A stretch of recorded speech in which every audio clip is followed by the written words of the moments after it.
Nel 1903, dando vita assieme ad altri 11 soci alla Ford Motor Company, Henry Ford iniziò un lungo cammino che l'avrebbe fatto diventare uno dei principali protagonisti della storia contemporanea.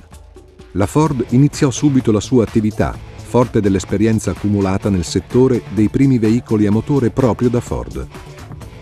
Furono realizzate e vendute le prime automobili siglate con le lettere dell'alfabeto.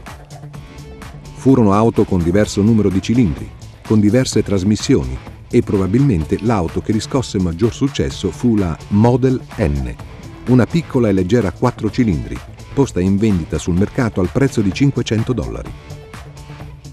La vera svolta produttiva avvenne nel 1908, quando Ford lanciò la T, quella che egli definì la vettura universale, destinata ad una diffusione popolare non solo negli Stati Uniti ma anche in altri paesi del mondo.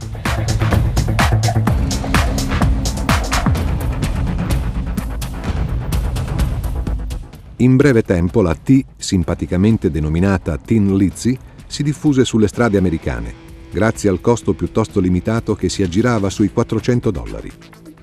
La Model T divenne così il simbolo della mobilità personale e la produzione del primo anno di quest'auto raggiunse le 10.660 unità, battendo tutti i record dell'industria automobilistica di allora.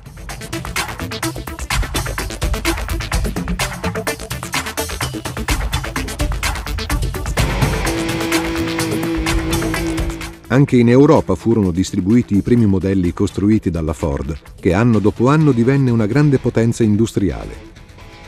Alla fine del 1913 la casa produceva la metà delle automobili degli Stati Uniti e per far fronte alla domanda Ford dette il via alla produzione di massa nella sua fabbrica, cercando di risparmiare i tempi morti.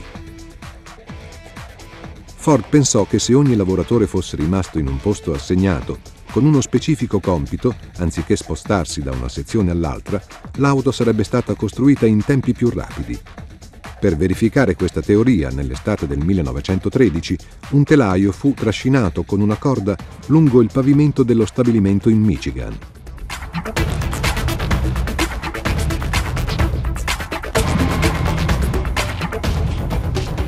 Nacque così la moderna catena di montaggio e alla fine le Model T uscivano dalla linea di assemblaggio ad un ritmo molto più elevato di prima.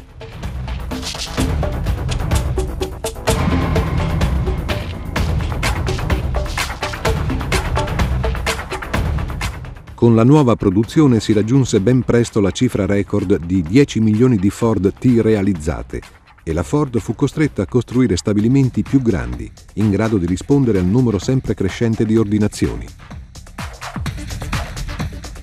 Ford aumentò in modo sensibile i salari, convinto che anche l'operaio che l'aveva costruita doveva avere le possibilità economiche di comprare la propria T. Nel 1919 Edsel Ford, figlio di Henry, divenne presidente della società e 3 anni dopo fu assorbita dal gruppo La Lincoln, casa specializzata nella produzione di auto di lusso.